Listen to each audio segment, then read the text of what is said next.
Aujourd'hui, nous allons parler de votre pouvoir secret, du pouvoir qui peut vous aider à surmonter tous vos problèmes et vos difficultés.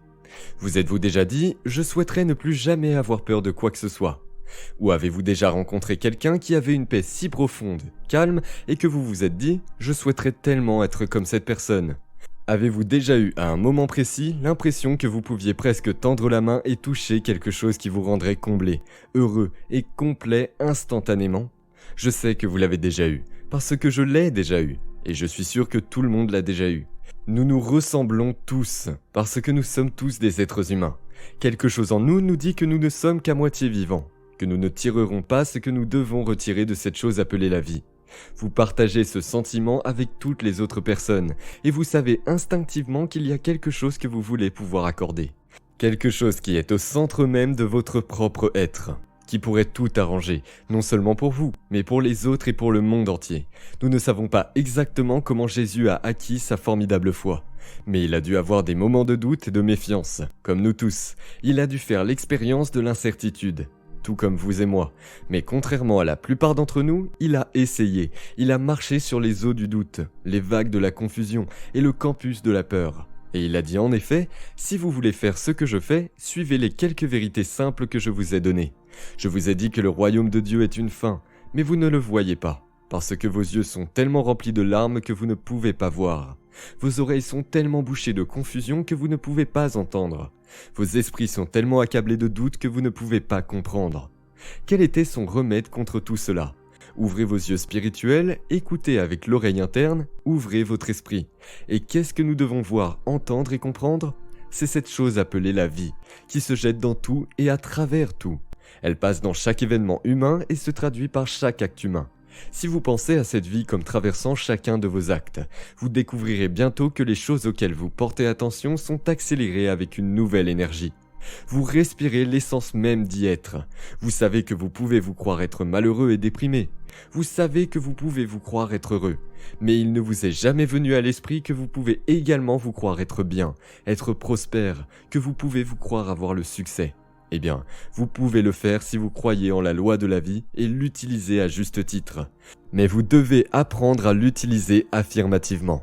Vous devez apprendre à vous identifier et identifier vos désirs. Vous devez devenir le maître de votre propre pensée. C'est la seule manière de faire pour vous sentir libre et joyeux. Par conséquent, vous devez détourner vos pensées du manque, du besoin et de la limitation, et laissez-les s'attarder sur le bien. Faites-vous faire cela. Apprenez à penser à ce que vous souhaitez devenir. Vous voyez, vous êtes un centre de réflexion dans la vie, et la principale caractéristique de la loi de cette vie est qu'elle répond à vos pensées. Votre moindre pensée installe une vibration en elle, met en mouvement son intelligence créative et crée pour vous des circonstances qui correspondent à vos pensées. Si vous pensez à la vie comme vous apportant toujours tout ce dont vous avez besoin, vous aurez formé un partenariat avec l'invisible qui vous fera prospérer dans ce que vous faites. Si vous considérez les organes et les fonctions de votre corps comme des activités de la vie, vous en bénéficierez automatiquement physiquement. Les dons spirituels que les gens ont tant recherchés ne sont pas des choses que Dieu a cachées à l'homme. Bien au contraire, ils sont des choses que l'homme, dans son ignorance, s'est caché. La vie n'est jamais vindicative. Elle ne vous cache rien. Elle n'attend même pas que vous soyez assez bon pour recevoir. La vie est amour. La vie est beauté et sagesse, ainsi qu'énergie et imagination. Vous pourrez utiliser son pouvoir en proportion exacte lorsque vous incarnerez son essence. Si nos actes, tels qu'ils le doivent, proviennent de nos pensées intérieures, il s'ensuit que lorsque nous changeons nos pensées intérieures, nous changerons en même temps ce que nous faisons. Autrement dit, nous introduirons une nouvelle loi de cause à effet dans nos vies, et les effets de nos erreurs précédentes disparaîtront. Cela ne semble-t-il pas merveilleux ? Celui qui guérirait la haine doit d'abord apprendre à aimer. Celui qui vivrait une belle vie doit communier avec la beauté, il doit ressentir la beauté. Celui qui donnerait le bonheur doit d'abord devenir heureux. Celui qui guérirait un sentiment de perte doit d'abord arriver à réaliser une plénitude intérieure. Les miracles sont naturels. Chaque manifestation de la loi par la prière, chaque merveilleux signe qui a suivi la vie de prière sont le résultat inévitable de certains appels lancés dans ce principe de vie. Chaque souhait, chaque désir que vous n'avez jamais eu, chaque désir secret de votre âme, chaque ambition constructive que vous avez eue est un murmure de cette chose appelée la vie, vous assurant que vous en êtes un. Vous êtes une manifestation, une personnification de celle-ci. Vous êtes le centre, où la vie qui vous traverse devient un individu défini et unique. Il n'y a personne d'autre comme vous dans tout l'univers, et il n'y en aura jamais. Si vous prenez du temps quotidiennement pour sentir la présence de la vie en vous, pour y croire, pour l'accepter, cela ne prendra pas beaucoup de temps avant que la vie que vous avez connue disparaisse progressivement, et quelque chose de nouveau naîtra. Une plus grande, meilleure et plus parfaite version de vous-même. Vous passerez de la mort à la vie, du manque et du désir à une plus grande liberté, de la peur à la foi, du sentiment d'être seul, vous deviendrez un avec tout. Vous vous réjouirez de cette unité. Certains penseront peut-être qu'avant d'accepter cette position, ils doivent d'abord devenir des philosophes profonds, des sages spirituels, ou des hommes ayant des connaissances scientifiques si profondes qu'ils se distinguent du reste du monde. Ce n'est pas vrai du tout. Ce que les plus sages ont su n'est qu'un peu plus que ce que vous et moi savons. Ils ne peuvent pas répondre à vos questions pour vous. Vous devez y répondre tout seul. Même le meilleur homme qui n'ait jamais vécu ne pourrait pas vivre pour vous. Vous devez vivre pour vous-même. Heureusement, vous ne devez emprunter le pouvoir à personne. Vous utilisez la loi de la vie chaque fois que vous pensez.